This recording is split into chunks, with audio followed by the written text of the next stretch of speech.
बिस्मिल्लाहिर्रहमानिर्रहीम। अस्सलाम वालेकुम नाज़रीन, आप यूट्यूब चैनल देख रहे हैं। मैं इमरान ख़ान हूँ। चीज़ें बहुत तेज़ी से तब्दील हो रही हैं और बहुत तेज़ी से चीज़ें की जा रही हैं। इमरान ख़ान साहब को और उनकी जमात को दहशतगर्द साबित करने की कोशिश की जा रही है। हसन न्याज़ी जो इमरान ख़ान के भांजे हैं, उनको गिरफ़्तार किया गया। पाकिस्तान तहरीक-ए-इंसाफ़ के एक लीडर आतिफ़, उनके ऊपर रॉकेट हमला हुआ है। वो अपने 6 जो उनके साथ सिक्योरिटी के लोग थे, उनके हमरा जा रहे थे और वो सारे जाँ बहक हो गए हैं। तो ये भी एक इंतहाई अफसोसनाक वाक़या है। और लगातार पाकिस्तान की जो पुलिस है, ख़ास तौर पे इस्लामाबाद पुलिस और पंजाब पुलिस, ये मुकदमा दर्ज करते चले जा रहे हैं। अली अमीन गंडापुर के बारे में इत्तला आई कि उनके ऊपर 3 जगह पे अटैक किया गया, फायरिंग भी हुई है और वो बाल बाल बचे हैं। उनको पकड़ने की बहुत कोशिश की गई, लेकिन वो लाहौर से निकले और वापस डेरा इस्माइल ख़ान अपने घर पहुँच गए हैं।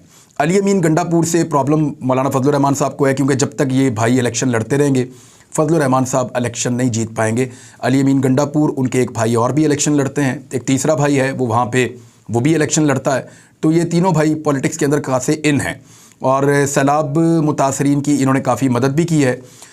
इस वक्त फजलुर रहमान साहब को डेरा इस्माइल ख़ान के अंदर वो मकबूलियत हासिल नहीं है, तो इस वजह से फजलुर रहमान साहब की एक ख्वाहिश हो सकती है कि अली अमीन गंडापुर सियासत में हिस्सा ना लें डेरा इस्माइल ख़ान से, क्योंकि वो फजलुर रहमान की सियासत के लिए वहाँ पे ख़तरा है।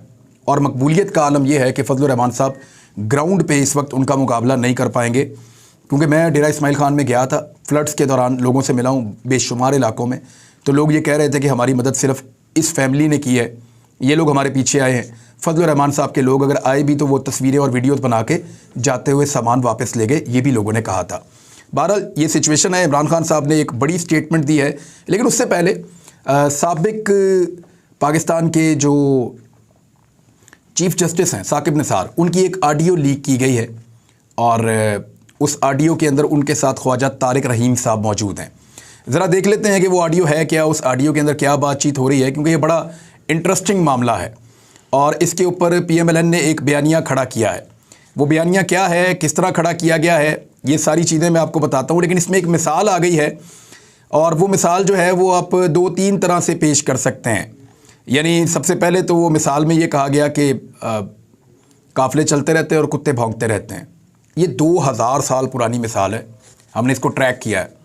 ये मिसाल अरबी में भी थी और संस्कृत में भी थी, और अरबी भी आपको पता है हज़ारों साल पुरानी ज़बान है। तो अरबी के अंदर भी ये मिसाल मौजूद है कि काफ़िले चलते रहते हैं, कुत्ते भौंकते रहते हैं। और इस मिसाल के अंदर जो है वो एक शायर हैं साहिर लुधियानी साहब, उन्होंने भी शायरी की हुई है।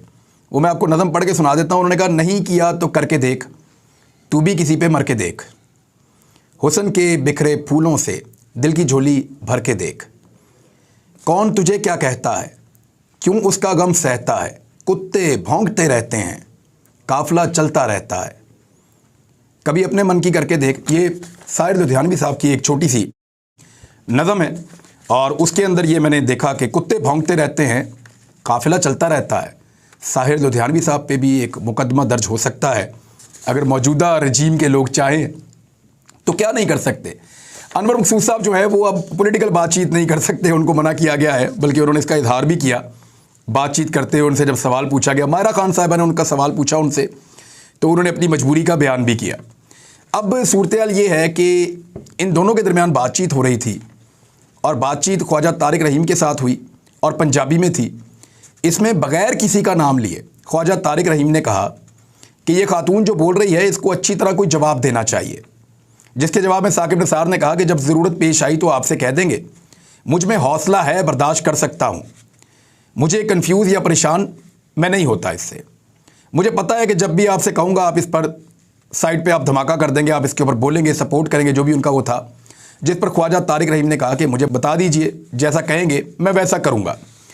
अच्छा, अब इसमें एक जुमला उन्होंने कहा कि जिस तरह बड़े तारड़ साहब की मैनू गल याद आती है कि कुत्ते भौंकते रहते हैं और काफ़िला चलता रहता है। ये एक्चुअली बहुत पुरानी कहावत है। ये किसने शुरू की थी इसके बारे में कोई आज तक पता नहीं चला, लेकिन मुख्तलिफ ज़बानों के अंदर ये कहावत है। किसी खातून का नाम नहीं लिया गया, लेकिन मुस्लिम लीग नून के बहुत सारे हमारे सहाफ़ी दोस्त, दानिश्वर और PDM के हमायती और मुस्लिम लीग नून के लोग बज़िद हैं कि ये जो मिसाल पेश की गई है ये मरियम नवाज़ के लिए पेश की गई है। हालांकि उसमें किसी ने नाम भी नहीं लिया। कुत्ते भौंकते रहते हैं, काफ़िला चलता रहता है, ये तो एक ज़रबुल मिसल है। और ये तब बोली जाती है जब कोई छोटे लोग मिलकर बड़े आदमी की टांग खींचना चाह रहे हों, जब कोई बहुत सारे बोने मिलकर किसी जाइंट को या किसी बड़ी शख्सियत को गिराना चाह रहे हों, तो वो ये मिसाल देते हैं कि कुत्ते भौंकते रहते हैं, फ़र्क नहीं पड़ता, काफ़िले चले जाते हैं, जिन्होंने आगे बढ़ना होता है वो आगे बढ़ जाते हैं। ऐसी और बहुत सारी मिसालें हैं। तो इसमें किसी को कुत्ता कहा नहीं जाता। हाँ, कुत्ता कहा गया था मरियम नवाज़ की उस ऑडियो लीक के अंदर जिसमें मीडिया के बारे में ये अल्फाज बोले थे कि कुत्तों की तरह भौंकते हैं। पाकिस्तान के मीडिया को कहा गया था, लेकिन यही सारे दानिश्वर उस वक्त बात करने के लिए तैयार नहीं थे। आज बगैर नाम लिए एक चीज़ सामने आई है तो सारे बज़िद हैं कि इस मिसाल में जो ये कहा गया है ये मरियम नवाज़ को ही कहा गया है, हालांकि नाम नहीं लिया गया। बहरहाल मर्ज़ी है अपनी, जैसा मर्ज़ी आप मानी पहनाएं किसी भी चीज़ को। इमरान खान साहब ने कुछ चीज़ें बताई हैं, लेकिन हसन न्याज़ी ने एक ज़मानत हासिल की, अदालत से बाहर निकले, उनको गिरफ़्तार कर लिया गया। हसन न्याज़ी इमरान खान के तर्जुबान भी हैं और स्पोक्स पर्सन हैं और इमरान खान के भांजे भी हैं। इमरान खान के इर्द गिर्द उनके कई रिश्तेदार हैं। उनके पास कोई ओहदे तो ऐसा सच नहीं है, लेकिन वो इमरान खान की हिफाजत के लिए अपनी ऐसा लगता है कि जान की बाजी लगा रहे हैं। अहमद न्याज़ी वो भी इमरान खान के साथ है और बहुत सारे रिश्तेदार हैं, मुझे तो उनके नाम भी नहीं पता, लेकिन वो इमरान खान के साथ साथ मौजूद रहते हैं। हसन न्याज़ी जो हैं वो हफीज़ुल्लाह न्याज़ी साहब के साहबजादे भी हैं और हफीज़ुल्लाह न्याज़ी साहब जो हैं वो PMLN के बहुत करीब समझे जाते हैं। तो ये बड़ी मुसीबत बन जाएगी PMLN के लिए भी अगर ज़्यादती की गई हसन न्याज़ी के साथ। तो हसन न्याज़ी हमने देखा है कि बहुत खुलकर बात करता है, उसके ऊपर मुकदमा पहले भी दर्ज किए गए हैं। उसने ज़मानत ली, ज़मानत लेकर बाहर आया, उसको पकड़ लिया गया और बहुत जज्बाती नौजवान है। मुझे इस बात का आइडिया है कि उसको टॉर्चर किया जाएगा तो टॉर्चर से उसका मौक़िफ़ तब्दील नहीं किया जा सकता, ना उसको तोड़ा जा सकता है, क्योंकि जो मजबूत तरीन लोग इमरान खान के इर्द गिर्द मौजूद हैं अपने मौक़िफ़ के ऊपर डटे हुए, उनमें से एक हसन न्याज़ी है। इस्लामाबाद हाई कोर्ट में मामला गया, जज साहब ने कहा जी इसको प्रोड्यूस किया जाए, पुलिस को बुलवा लिया गया और अब कल पुलिस कानून के मुताबिक वादा करके गई है कि हसन न्याज़ी को ना सिर्फ उसका मेडिकल करवाया जाएगा, बल्कि अदालत ने हुक्म दिया कि उनकी फैमिली से और वकला से मिलने की इजाज़त दी जाए, और तीसरा ये कहा गया कि उसको अदालत में पेश किया जाए। अब एक खुफिया मुकदमा रखा गया है और ये मामला, क्योंकि खुफिया मुकदमात का मामला PTI बार बार उठाती रही है, तो मुझे नहीं लगता कि टिकने वाला है। ये बहुत जल्दी हसन न्याज़ी की ज़मानत भी हो जाएगी। इमरान खान साहब का ये कहना है कि जुडिशल कम्प्लेक्स में मुझे ट्रैप किया गया, कत्ल होने से अल्लाह रब्बुल इज़्ज़त ने बचाया है। इमरान खान ने कहा कि जुडिशल कम्प्लेक्स में ट्रैप किया गया, केसेस करने का मकसद मुझे यहाँ से निकाल कर कत्ल करना है। इनका एक ही मकसद है, मुझे रास्ते से हटाना। मुल्क की बड़ी पार्टी के सरबराह को अगर कत्ल करेंगे तो मुल्क में फसाद हो जाएगा। वीडियो लिंक के जरिए इमरान खान साहब ने खिताब किया, अदालत जाने का वादा किया था। उन्होंने कहा फाशिस्ट इंपोर्टेड हुकूमत ने जो कुछ किया ऐसा तारीख में नहीं हुआ। इस्लामाबाद टूल प्लाजे को एक लेन के सिवा बाकी सारी लेन बंद कर दी गई। कोशिश की गई कि इमरान खान साहब जो हैं वो अकेले रह जाएं और बार बार ऐसा किया गया। ये मैं आपको पहले भी सारा कुछ बता चुका हूँ। इमरान खान साहब ने कहा चीफ जस्टिस ऑफ पाकिस्तान देखें इस मुल्क में क्या हो रहा है। चीफ जस्टिस साहब देखें ऐसे लोगों को अदालत के अंदर क्यों जाने दिया गया जो सादा कपड़ों में थे। अब आपको मैं तस्वीर दिखाता हूँ। ये सादा कपड़ों में लोग कौन हैं, इनकी पहचान क्या है? क्या ये पुलिस वाले हैं? क्या ये किसी और इदारे से ताल्लुक़ रखते हैं?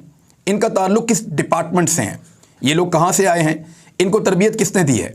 और इन लोगों के हाथों के अंदर ये जो सफ़ेद रंग की आपको तारें नज़र आ रही हैं, ये क्या है? देखिए, इसको टाई क्लम्प कहते हैं नॉर्मली हमारी ज़बान में। यानी इसको मुख्तलिफ़ जगहों के ऊपर अगर आपने आर्जी तौर पे या किसी चीज़ को मजबूती के साथ बांधना है तो इस क्लम्प को लगा के आप खींच देते हैं और टाई क्लम्प अपना काम करता है। और ये बड़ी मजबूत चीज़ है। जैसे जैसे आप इससे जान छुड़ाते हैं, अगर आदमी को इससे बांध दिया जाए तो जितना आदमी ज़ोर लगाता है ये उतना टाइट होता चला जाता है। इस तरह की हथकड़ियों को वैसे तो बहुत नापसंद किया जाता है पूरी दुनिया में, लेकिन बहुत सारी जगहों पे जहाँ बहुत फाशिज़्म है वहाँ पे ऐसी हथकड़ियाँ इस्तेमाल की जाती हैं। इनसे जिस शख्स को बांधा जाता है वो जैसे जैसे ज़ोर लगाता है ये और टाइट होती हैं, आपकी नसें बंद हो जाती हैं, इवन इंसान की जान जाने का ख़तरा भी होता है। ये टाई क्लम्प्स वाली जो ये हथकड़ियाँ हैं ये इन लोगों के हाथों में किसने पकड़ाई और ये लोग इन हथकड़ियों से क्या करने वाले थे?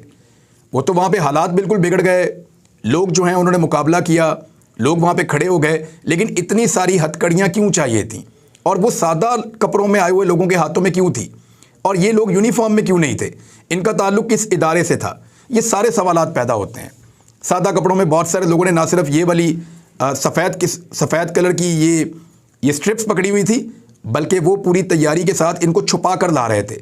इनकी उकबी साइड से कैमरामैन ने ये तस्वीरें बना ली और ये तकरीबन सबके पास थी, दर्जनों की तादाद में। और ये लोग अदालत के अंदर दाखिल हुए। ये अदालत में क्या करने का इरादा रखते थे? इन सवालात का जवाब किसी के पास नहीं है। इमरान खान साहब को बाकायदा आगाह किया गया है कि उनके खिलाफ मंसूबा क्या था। उन्होंने दोबारा कहा है कि पुलिस भी मेरी है, फौज भी मेरी है, मुल्क भी मेरा है और मैं ये मुल्क छोड़कर नहीं जाऊंगा। मैंने इस मुल्क को कुछ सामान उठा के और मैंने इस मुल्क से बाहर नहीं चले जाना। मेरा जीना भी इस मुल्क में है, मेरा मरना भी इस मुल्क में है कोई लीडर पाकिस्तान में जो ये बात करे? आए ना सामने। जो इतनी मार खाने के बाद, जिसके ऊपर कातलाना हमले हो जाएं उसके बाद, जिस लीडर को गोलियां मार दी जाएं उसके बाद, जिसके ऊपर 100 मुकदमे दर्ज हो जाएं, 1 सेंचुरी हो गई है उसके ऊपर नॉट आउट खड़ा है इमरान खान, पहली सेंचुरी। हो सकता है 200 पर्चे भी हो जाएं, पता कोई नहीं है ना इनका, लेकिन ये दुनिया की तारीख बन रही है, वर्ल्ड रिकॉर्ड बन रहा है कि एक आदमी पे 100 पर्चे कर दिए गए इस वजह से कि रजीम चेंज ऑपरेशन के बाद वो कंट्रोल नहीं हो रहा। तो इसको आप समझिए कि इमरान खान साहब बार बार कहते हैं हर तरह के जुल्म के बावजूद कि मेरी फौज है, मेरा मुल्क है, मेरी पुलिस है, मेरे लोग हैं, मेरा जीना इस मुल्क में है, मेरा मरना इस मुल्क में है, मैं इस मुल्क को छोड़कर नहीं जाऊंगा। है कोई माइका लाल जो ये बात करे पाकिस्तान में? नवाज शरीफ जब हुकूमत गई मैं चल रहा हूं अल्लाह हाफिज, वो गए पाकिस्तान से बाहर। जरदारी साहब आज आप इक़्तिदार ले लें, पाकिस्तान से बाहर चले जाएंगे, जिंदगी बाहर गुजारेंगे। पाकिस्तान के बड़े बड़े ओहदों पर रिटायर होने वाले ताकतवर तरीन लोग सूरमा, जब उनका इक़्तिदार खत्म होता है या वो सीट से उतरते हैं, कहां जाते हैं? पाकिस्तान से बाहर। पाकिस्तान के अंदर रहना किसी को पसंद नहीं है। और वो आदमी गुज़िश्ता 11 महीने से हर तरह की फस्तायत का मुकाबला करने के बाद 1 साल से मुकाबला कर रहा है और फिर खड़ा होकर कहता है कि मुल्क भी मेरा, फौज भी मेरी, पुलिस भी मेरी, इदारे भी मेरे, मैं इसको नहीं छोड़ के जाऊंगा, मैं यहीं पे रहूंगा, मेरा जीना मरना इसी मुल्क के साथ है। क्या किसी और के साथ आप इमरान खान का मुवाजना कर सकते हैं? मेरा नहीं ख्याल कि आप ये कर सकते हैं। आज सिद्दीक जान के खिलाफ एक भरपूर गंदा, भोंडा और बेशर्माना किस्म का एक प्रोपेगेंडा किया गया और मरियम नवाज ने रीट्वीट किया। उनके लोगों ने इसको प्रोपेगेट किया कि सिद्दीक जान कुछ लोगों को लेकर गया और सिद्दीक जान ने अदालत के ऊपर से पुलिस के ऊपर शेलिंग की। कैसी बेशर्मी है। उसने वीडियो निकाल के मुंह पे तमाचा मारा सबके। उस सिद्दीक जान को मैं जानता नहीं हूं भाई, वो इंतहाई मासूम और स्ट्रेट फॉरवर्ड आदमी है, वो ईमानदार आदमी है, सीधी सीधी बात करता है, वो बात को घुमाता फिराता नहीं है और वो तो किसी को नुकसान भी नहीं पहुंचा सकता, वो किसी के साथ झगड़ा भी नहीं कर सकता। अरशद भाई ने जब कुछ दोस्तों के साथ मिलकर, अल्लाह ताला उन्हें गरीक रहमत करे, जब सिद्दीक जान को मारा तो वो सबको पता था कि क्या हुआ था, सबकी हमदर्दी उस वक्त सिद्दीक जान के साथ थी। तो मामला ये है कि वो बिल्कुल मासूम आदमी है, लेकिन वो बहादुर आदमी है। वो बात वही करता है जो बात ठीक हो। काबू नहीं ना आ रहा, कंट्रोलेबल नहीं है, तो अब उसके ऊपर दहशतगर्दी का इल्जाम लगाया गया। उसने वीडियो निकाल के तमाचा मारा और सारा पाकिस्तान का मीडिया, मैं उन्हें खराज तहसीन पेश करता हूं जो सिद्दीक जान के साथ रिपोर्टिंग कर रहे थे। उन्होंने सबने गवाही दी कि सिद्दीक जान वो शख्स है जो पुलिस को मना कर रहा था कि यार इस छत से शेलिंग मत करो, हवा चल रही है, एक तो शेल वापस आ रहा है, उसकी स्मेल वापस आ रही है, आंसू गैस हमारी तरफ आती है, और दूसरा नुकसान यह है कि फिर कारकुन इस जगह को टारगेट करेंगे। हम मीडिया वाले यहां पे खड़े हुए हैं, पुलिस ने ऊपर से शेल भी मारे, ऊपर से पत्थर भी मारे, और ये वही पुलिस थी। अब अगर सिद्दीक जान चलवा रहा था तो दहशतगर्दी है बकौल मरियम नवाज और उनके मीडिया सेल के, और अगर पुलिस चला रही थी तो फिर क्या है? अब देना जवाब इस बात का। उसके खिलाफ बड़ा भोंडा प्रोपेगेंडा किया गया और जो पोल रह गए थे वो भी खुल रहे हैं। मिफ्ता इस्माइल ने अपने मुंह से कह दिया, आज मिफ्ता इस्माइल ने रजीम चेंज ऑपरेशन की गवाही दे दी है। स्टेटमेंट में आपको पढ़ के सुना देता हूं। द न्यूज़ को उन्होंने इंटरव्यू दिया, वी न्यूज़ को, सॉरी। इमरान खान बिलाशुबा बड़े आदमी थे, इनको हटाने में अमेरिका का हाथ तो नहीं था, ये उनको लगता है कि नहीं था। और वैसे अब काफ़ी हद तक कुछ चीज़ें सामने आ रही हैं कि जो शुरू में इमरान खान साहब समझते थे कि उनके खिलाफ साजिश अमेरिका में बुनी गई है, उन्हें अब पता चला कि साजिश जहाँ बुनी गई थी, अमेरिका को मिसगाइड किया गया था, अमेरिका के जरिए से फिर यहां पे दबाव डाला गया, और अमेरिकन साइफर एक हकीकत है और वो साइफर बुनियाद बना इमरान खान का रजीम तब्दील करने की। लेकिन वो गेम यहां पे डाली गई थी, ये इमरान खान साहब बार बार बता चुके हैं, मुझे तफसील में जाने की जरूरत नहीं है। फिर उन्होंने कहा कि अमेरिका का हाथ तो नहीं लगता, मिफ्ता इस्माइल कह रहे हैं, पर इनको अपोजिशन ने हटाया और फौज अपोजिशन के साथ थी। उन्होंने ये कहा, मिफ्ता इस्माइल कौन है? अहम तरीन वजीर बने वो रजीम चेंज ऑपरेशन के बाद, और वो आज ये गवाही दे रहे हैं कि रजीम चेंज ऑपरेशन में पाकिस्तान की फ़ौज ने अपोजिशन की उस वक्त मदद की थी। अब अफवाज पाकिस्तान को इसके ऊपर ज़रूर एक क्लैरिटी देनी चाहिए। DGISPR से मैं उम्मीद करता हूँ कि वो बताएंगे कि रजीम चेंज ऑपरेशन में जो फ़ौज का नाम लिया जा रहा है उसमें कितनी सदाकत है और उसके बारे में वो स्टेटमेंट दें। बाकी पाकिस्तान के लोगों का ये मानना है कि जनरल कमर जावेद बाजवा उसका एक हिस्सा थे और जनरल कमर जावेद बाजवा ने बहुत सारी चीज़ों को लीड किया था, ये इमरान खान साहब भी कहते हैं। अब आ जाएं कि पेट्रोल सस्ता करने की बात हो रही है। पूरी तफसीलात में अगले वीलॉग में आपको बताऊंगा कि पेट्रोल सस्ता करने की जो ये बात कर रहे हैं इसके पीछे असल गेम क्या है, आलमी मंडी में क्या है, पाकिस्तान में क्या है, परसेंटेज का फ़र्क क्या है, ये कितना सस्ता करेंगे, उससे किसको फ़ायदा होगा, ये पूरी चीज़ आपको मैं बताऊंगा। लेकिन वही तोशाखाना जिसका रिकॉर्ड आज गायब है, आज फिर खबर आई कि तोशाखाना का रिकॉर्ड गायब हो गया, रिकॉर्ड देने को तैयार नहीं है। पहले अधूरा रिकॉर्ड जमा करवाया अदालत के अंदर, उसी तोशाखाना केस में साबिक वज़ीर आज़म और उनकी अहलिया को बुला लिया गया। ठीक है, अच्छी बात है। नैब ने बुलाया तो नैब बाकी सबको भी बुलाए। नैब बुलाकर नवाज शरीफ से पूछे कि आपने गाड़ी कैसे ली, जरदारी साहब से पूछे कि आपने गाड़ी कैसे ली, क्योंकि घड़ी लेना तो कानूनी है, एन कानून के मुताबिक घड़ी लें, बेचे रखें, जो मर्जी करें, लेकिन गाड़ी लेना गैर कानूनी है, चाहे वो जरदारी लें चाहे वो नवाज शरीफ लें। मेरे ख्याल में इन मामलात को जितना आगे बढ़ाएंगे ना, और लोग भी इसमें फंसते जाएंगे। और अच्छी बात है, जिनने खा दियाँ गाजरा टेढ़ों ना दे पीड़। तो अब मेरे ख्याल में अगले वीलॉग में आपको पेट्रोलियम मसनूआत के ऊपर मैं बताता हूँ। अब तक के लिए इतनी, अपना ख्याल रखिएगा। अल्लाह हाफ़िज़।